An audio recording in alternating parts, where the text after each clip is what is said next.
Jack London, Brown Wolf, Part 8. The dog was lying at Skiff Miller's feet, head closed down on paws, ears erect and listening, and eyes that were quick and eager to follow the sound of speech as it fell from the lips of first one and then the other. And there's a lot of work in yet. He's good for years to come. And I do like him. I like him like hell. Once or twice after that, Skiff Miller opened his mouth and closed it again without speaking. Finally he said, "I'll tell you what I'll do. Your remarks, madame, has some weight in them. The dog's worked hard, and maybe he's earned a soft berth and has got a right to choose. Anyway, we'll leave it up to him. Whatever he says goes. You people stay right here sitting down. I'll say goodbye and walk off casual-like. If he wants to stay, he can stay. If he wants to come with me, let him come. I won't call him to come, and don't you call him to come back." He looked with sudden suspicion at Maggie and added, "Only you must play fair. No persuasion after my back is turned." "We'll play fair," Madge began, but Skiff Miller broke in on her assurances. "I know the ways of women," he announced.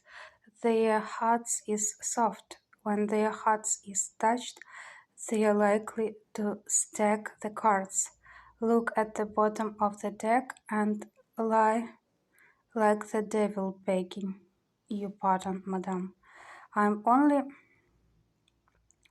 discussing about women in general.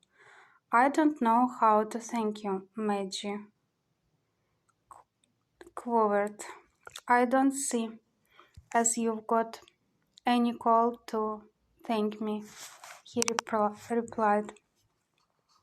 "Brown ain't decided yet. Now you won't mind if I go away slow. It's no more than fair, seeing I'll be out of sight inside 100 yards." Maggie agreed and added, "And I promise you faithfully that he won't do anything to influence him." "Well, then I might as well be getting along," Skiff Miller said in the ordinary tones of one departing. At this change in his voice, Wolf lifted his head quickly and still more quickly got to his feet when the man and woman shook hands. He sprang up on his hind legs, resting his forepaws on her hip and at the same time licking Skiff Miller's hand. When the latter shook hands with Walt, Wolf repeated his act, resting his weight on Walt and licking both men's hands. "It ain't no picnic, I can tell you that," were the Klondiker's last words, as he turned and went slowly up the trail.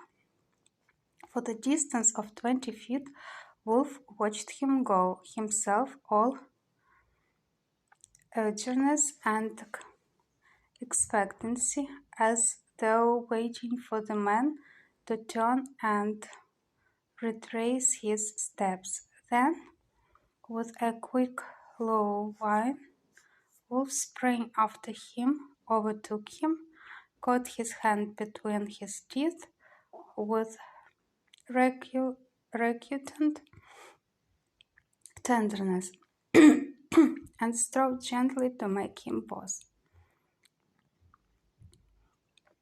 Failing in this, Wolf raced back to where Wolf Erin sat, catching his coat sleeve in his teeth and trying vainly to drag him after the retreating man. Wolf's perturbation began to wax. He desired ubiquity. He wanted to be in two places at the same time, with the old master and the new, and steadily the distance between them was increasing. He sprang about excitedly, making short nervous leaps and twists now toward one, now toward the other, in painful indecision, not knowing his own mind, desiring both and unable to choose, uttering quick, sharp whines and beginning to pant. He sat down abruptly on his haunches, thrusting his nose upward, the mouth opening and closing with jerking movements, each time opening wider.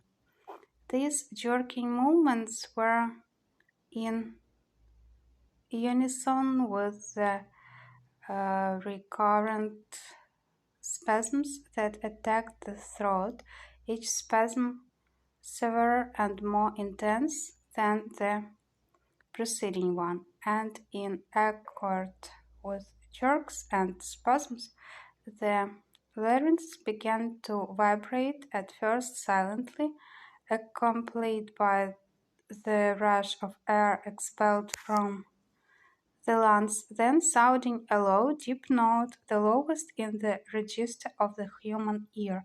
All this was the nervous and muscular preliminary to howling.